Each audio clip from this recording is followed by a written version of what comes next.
Sakit terluka tak pernah ada. Patrick Kluivert dan tim pelatih yang baru pada akhirnya memang belum bisa menembus ekspektasi yang teramat tinggi dari fans di match perdananya. Banyak blunder sana-sini yang menjadi catatan besar bagi Kluivert, sampai-sampai Shin Tae-yong yang ketika itu nobar tampak tak kuasa untuk menyembunyikan rasa kecewanya. Hal yang wajar sebab ia sangat mengerti tekanan yang ada dan ia yang biasanya jadi garda terdepan untuk memimpin tim kini hanya bisa melihat tanpa bisa berbuat apa-apa. Meskipun begitu, para pemain yang ada di timnas saat ini, khususnya mereka yang pernah menjalin kerjasama dengan STY, nyatanya tetap berusaha untuk terus menjalankan pesan terakhir yang mana itu coba disalurkan ke para pemain baru. Sesuatu yang tentu saja sedikit jadi pelipur lara dan mudah-mudahan itu bisa menjadi suatu tambahan energi yang positif. Sementara itu, ada kabar soal Emil Audero yang diprediksi akan mendapatkan debutnya ketika timnas menjamu Bahrain di GBK. Yang mana Patrick Kluivert juga membuka peluang untuk terjadinya rotasi di posisi kiper mengingat Martin Pas diduga butuh recovery dari sisi mental usai gawangnya diberondong 5 gol oleh Australia. Langkah berujung ini, hati menuju perjuangan cara berbatas, menolak segala duka dan nestapa, takkan mundur meski terjatuh. Inilah hidup tak kenal lelah.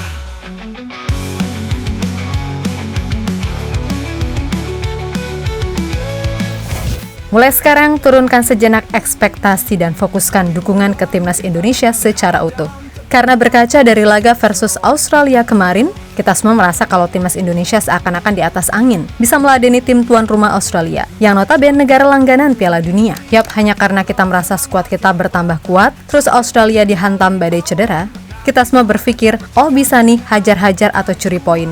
Apalagi di November kita berhasil ngalahin Arab Saudi yang juga merupakan tim langganan Piala Dunia. Wah, makin yakin dong, sampai berujung pada munculnya sisi overconfidence. Dan tibalah pas pertandingan, justru kita yang dihajar kanan kiri dengan berbagai alasan teknis maupun non-teknis. Yap, sebuah kekalahan yang pada akhirnya sejenak mengembalikan kita ke bumi. Termasuk Mimin yang dalam hal ini juga salah karena sempat merasa sangat yakin. Tapi nggak apa-apa, semua pernah buat salah dan semua bisa buat salah. Tinggal gimana caranya bisa memperbaiki kesalahan itu apa enggak, kan gitu.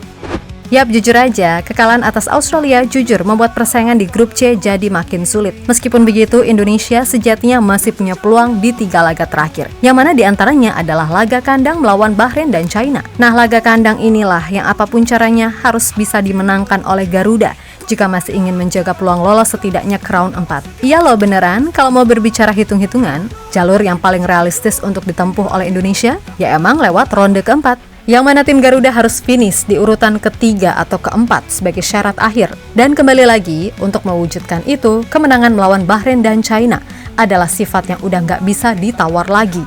Pokoknya menang, mau skor berapapun, pokoknya harus menang. Keringat menjadi saksi setiap pada mimpi yang ku bawa. Terangi jalan dengan api, kesombongan pun tak ku hiraukan. Melawan badai cintaanku, ku tetap berdiri tegak. Perjuangan tiada berbatas, menolak segala duka dan nestapa, takkan mundur meski terjatuh. Inilah hidup tak kenal lelah.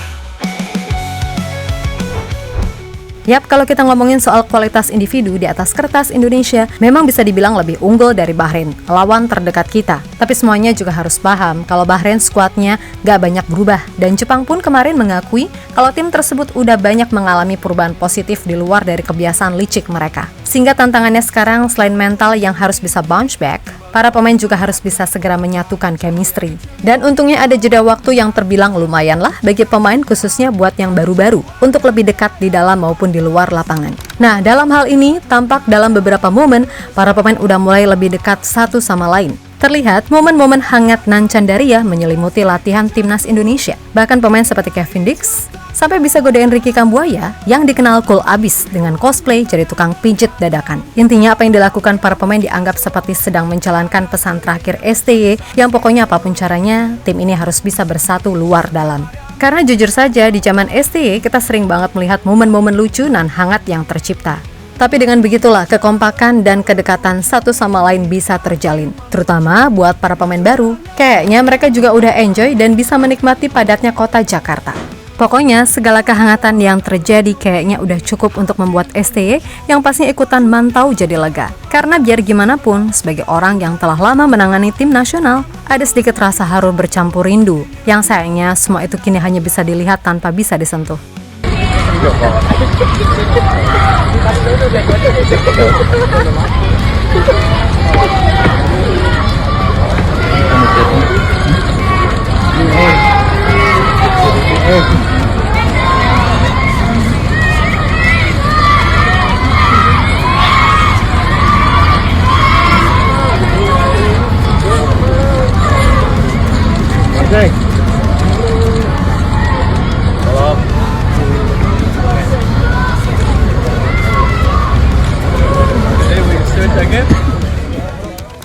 Meski tersuk, darah dan keringat menjadi saksi. Setiap ada mimpi yang ku bawa menuju jalan tak berujung ini, hati menuju jalan. Di sisi lain ada sebuah perdebatan yang muncul pasca kekalahan Indonesia atas Australia, di mana ini berkaitan dengan posisi kiper. Menurut salah satu pengamat sepak bola, Yusuf Kurniawan, atau yang bisa disapa Bung Yuke, ada baiknya bisa memberikan kesempatan bagi Emil Audero untuk tampil di laga Bahrain. Bukan karena Marten pas jelek, tapi saat ini beliau merasa kalau Marten perlu yang namanya recovery, serta introspeksi, terutama dari sisi mental setelah gawangnya diberondong 5 gol. Intinya Bung Yuke sama sekali nggak meragukan kualitas Marten. Tapi kali ini ia merasa Kluivert perlu melakukan itu agar Marten ke depannya juga bisa semakin konsisten. Malah yang ada, ini bisa memacu semangat kompetitif jadi lebih bagus. Karena jika semisal mainnya nggak maksimal, ya udah siap-siap aja digeser. Yang belum dicoba Emil Audero, saya prefer dia dimainkan sih. Karena Marten Pas meski bagus dan sudah punya pengalaman main di SUGBK, tapi ia baru saja kebobolan 5 gol. Secara psikis pasti terganggu karena kebobolan 5 gol. Jadi better memberikan kesempatan untuk Pas merestorasi jiwa. Kemudian juga memberikan kesempatan opsi lain dengan menampilkan Emil untuk show off, apalagi main di GBK. Kata Bung Yuke saat berbincang di Soccer Lovers Indosiar. Sementara itu Patrick Kluivert sendiri sebagaimana dikutip dari Kumparan, gak menampik jika semisal nanti akan ada rotasi di pos kiper. Namun kembali lagi, semuanya benar-benar akan diputuskan ketika memasuki sesi latihan terakhir. Yang jelas untuk sekarang fokus utamanya adalah bisa meraih kemenangan melawan Bahrain.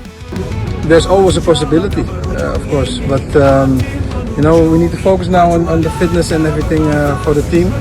I have a very big confidence in that we are standing as a team, as a block. We're expecting also that the fans are standing behind the team. And hopefully get a victory.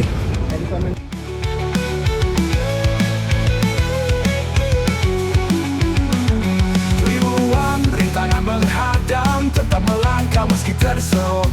Darah dan keringat menjadi saksi, setiap ada mimpi yang ku bawa.